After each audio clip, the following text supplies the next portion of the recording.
about them is that they can sometimes be intelligent, or at least make a show of it.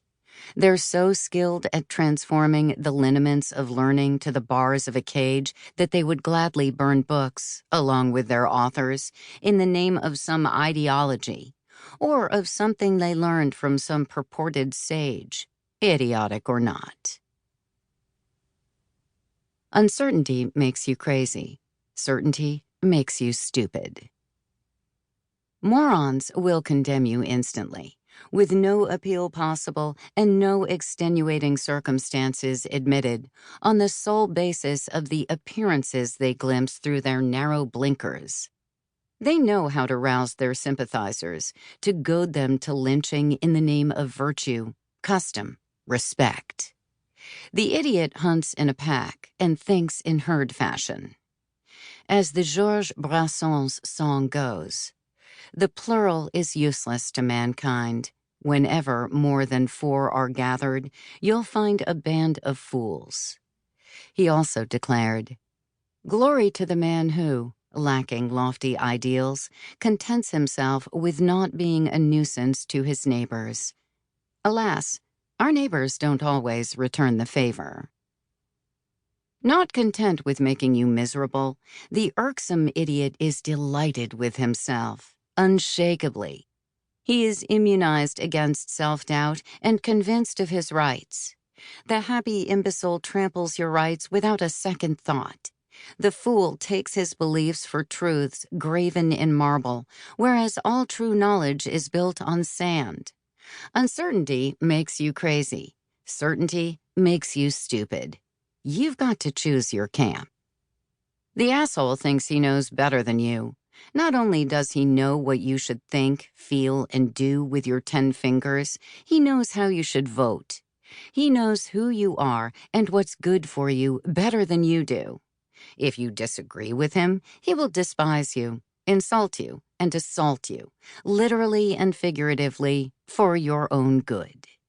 And if he can do that in the name of some higher ideal, he won't hesitate to attack the scum that your existence represents for him with utter impunity. And here's a bitter truth. Justified self-defense is a trap.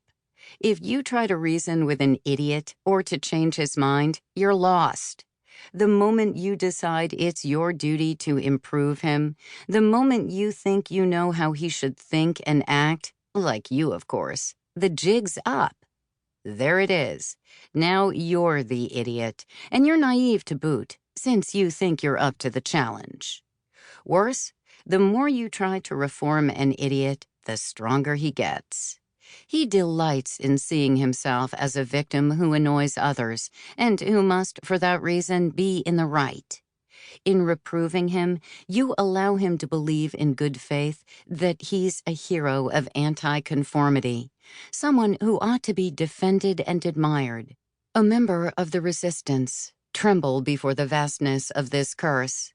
If you try to reform a moron, not only will you fail, you will also strengthen him and encourage imitators.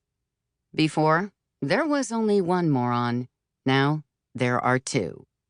Fighting against stupidity only makes it stronger.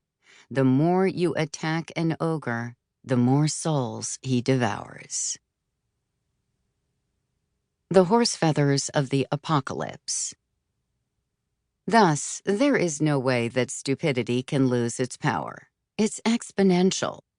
Are we living today, more so than yesterday and less so than tomorrow, in the golden age of idiocy? As far back as the written record extends, the greatest minds of their ages believed this to be the case. Maybe they were right, at the time. Then again, maybe, like everyone else, they were just old fools.